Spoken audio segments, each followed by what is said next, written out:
ampifaliana indray no hitsidiana ny tokantramonao a iara-pananao a amity herinandro zay iresantsika mombana lohahevitra vaovao indray tsy hoe koa rehefa vita ny lohahevitra teo aloha de hoe feno igny a fa araky ny ambarako aminareo hatrano hoe sombitsombony ny fahalalako sombitsombony fahalalantsika fa de mizara zay mba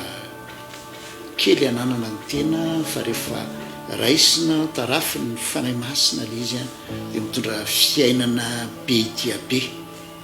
tamin'ny herintsika dia ndresaka mban'le lohahevitra hoe iza no ianao milaza n'le hoe identité ny kristianina maizy azy ny kristianina dia nambara tamintsika fa rehefa nandray ny tompo ny olona anankiray nandray ny famonjena izy a dia araky nambaran'ny Paoly apôstôly hoe voaomby teo amin'ny azo fijalinao ary tsy za tsy mivelona fa Kristy ny velona atao anatiko izy tsy ny teny hoe tsy izao tsy no ho velona tsy milaza zavatra ho avy izy fa milaza zavatra efa misy zay milaza ny toerana metran'Andriamanitra ny kristianina dia ndresaka teotsika tamin'izany hoe Kristy ilay mitondra ny anarany hoe izao zay izy raha milaza aminareo zany hoe zao no Kristy de mandainga fa Kristy no izy mihitsy ilay Yahwe araky nambarany tamin'ny Mosesy izao zay izy atraitrero mandrakizay fa tamin'ny nandraisako ny famonjena dia mitoetra ato anatiko ilay izao zay izy mitoetra ao anatinao koa zay mino tsisy olona afaka anambara mihitsy zany hoe za manokana ilay izy tsia Jesosy Kristy no ilay izy no tsara izy no mendrika izy lay zanaka malala fa satria ao amin'ny Kristy a nandray ny famonjeny Kristy a dia ny soratra masina milaza fa lay izaho le ambarany amin'ny teny grika ego nombona niaraka tamin'ny Kristy teo amin'ny hazo fijaliany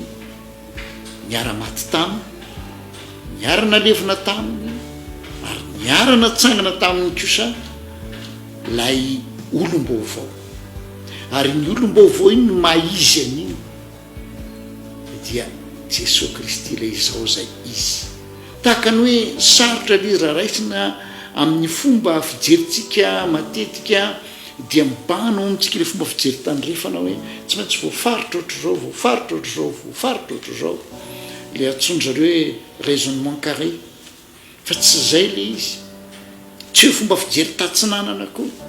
fa le fomba fijerin'Andriamanitra ny tenin'Andriamanitra dia raisina ampinoana ekena amin'ny fo ary de le fitiavana arotsak'Andriamanitra ao anatsika miaraka amin'ny fanay masina no mitarika atsika ao amin'ny marina rehetra Kristy no izao zay izy koa no tsara tsy afaka miteny tsy hoe za no tsara hoe mino iay ianareo fa za no tsara tsy afaka miteny koa ry aho hoe tsaratsara tsia na Jesosy Kristy aza de miteny tsy misy tsara fa tsira ihany dia Andriamanitra tsisy olona afaka anambara mihitsy fa izy no Kristy ary zay ny antony zao fanambarana ny teny fiainana izao tsy ny tenanay tsy ny tenako notoriko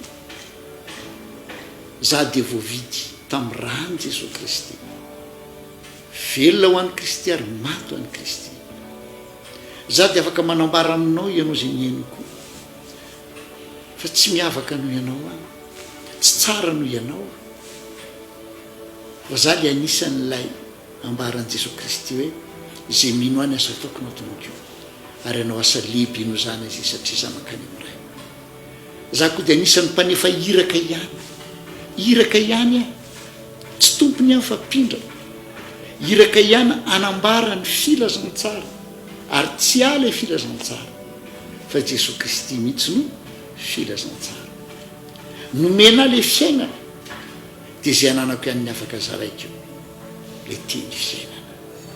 koa dia misaotranao manaraka an'izao fandaharana zao fa raha miresaka momba ny hoe iza mo ianao de izay mihitsy no tian'Andriamanitra ho tanteraka amin'ny fiainanao hoe tsy za tsy no velona fa Kristy ny velona atao anatiko ary zay velomako amin'ny nofo dia velomako amin'ny finoana an'ilay efa tia ahy ka nanolotra ny ainy hamonjy toy amin'izay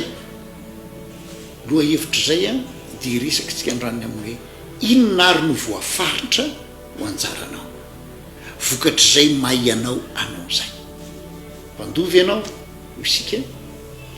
zanaka malala voalaza daholo zany be dehibe ny zavatra azo ambary sakaizan'Andriamanitra ary ndraindray le izy tena lehibe loatra le fahazavan'le fahamarinana ka indraindray sarotra amintsika mandray azy fa militsika amin'ny voalohany miverina tahaka ny zaza mandray amin'ny fotsotra tsy midika akory zany tsy miteny aminao mihitsy hoe tonga dia raiso mpitolo fotsiny zay zavatra mipitaiko eto fa manaova tahaka ireo kristianina tany berio ny ten'Andriamanitra amin'ny asany apôstôly zay ny aino ny mpifaliana ny teny izy dia avy eo izy namadibadika ny soratra masina anamarina hoe zay tokoa va ka raha hitanao mifanaraka amin'ny ambarany tenin'Andriamanitra ny zavatra teneniko raiso mpinoana fahasoana inona ny voafaritra ho anjarana iresaka betsaka atsika ny amin'ilay Kristy mpiandry tsara ditatsika fa voatanisao ny anjara voafaritra ho an'izay rehetra mino azy ary io anjara voafaritra tsy ho an'ny olona rehetra fa ho an'izay mino azy ihany tsy noho ny hoe satria anatina fiangonana toy izao na manana anarina toy izao fa ho an'izay mino azy ka manaraka azy dia antsony hoe ondriny zay zany nresantsika androany voalohany indrindra dia hoe inona ny voafaritra dia fitiny ny tompo amin'ilay teny hoe zao avy mba hanana ny fiainana sady hananany be dia be lalina be teniny tompo mora raisina ihany koa ho anao zay mino talohan'izay izy dia ny teny ny mpangalatra tsy avy raha tsy angalatra sy amono ary andringana rehefa miresaka momba ny asan'ilay fahavalo dia ny devoly izy hatrany amin'ny saedena mandraka kehitriny ary betsaka ny zavatra hitatsika amin'izao fiainana zao mahita zavatra marotsika zay tahaka ny hoe misy mitsara miteny hoe ny ratsy no manjaka ity fiainany ity ve dia tsy maintsy misy sedra foana tsy maintsy zao dia ndraindray ary tonga dia tsongaina le teny tsy maintsy amin'ny faorina be nity rahantsika amin'ny fanjakan'Andriamanitra dia lasa manana toetra zay lavitra fifaliana lavitra fanantenana lavitra fiadanam-pony kristianina tsy ariavana tenin'Andriamanitra teny tsy maintsy jerentsika eo misy teny zay ambarany manokana ao anatina contexte manokana dia tsy azontsika avetrany dia raisina ho fahamarinana ankapobeny zay fa misy kosa fahamarinana avy hatrany dia fahamarinana ankapobeny ambarany Jesosy Kristy tompo ka nininona zava-miseho nininona toe-javatra ivelaran'le fiainany zanak'Andriamanitra nininona koa toe-javatra misy eo amin'ny fiarahamonina nininona dingana misy ny tantara zay zany mibangotsika amin'ilay teny agasiny contexte dia misy teny ambaran'i Jesosy Kristy zay mihoatra no zany rehetra zany zao avo izy mba nana ny fiainana ary fiainana be dia be io fiainana io makasika ny ara-panahy makasika ny ainana makasika ny vatana satria tsika olombelona indrindra ianao zanak'Andriamanitra satria rehefa nandray ny famonjena ny olona anankiray dia mahazo an'ilay tsy ny fahaveloma ara-panahy lay vie spirituelle zay manana an'izay izy fa mbola tsy nandray mifamonjeny dia maty ara-panahy fa rehefa nandray mifamonjeny izy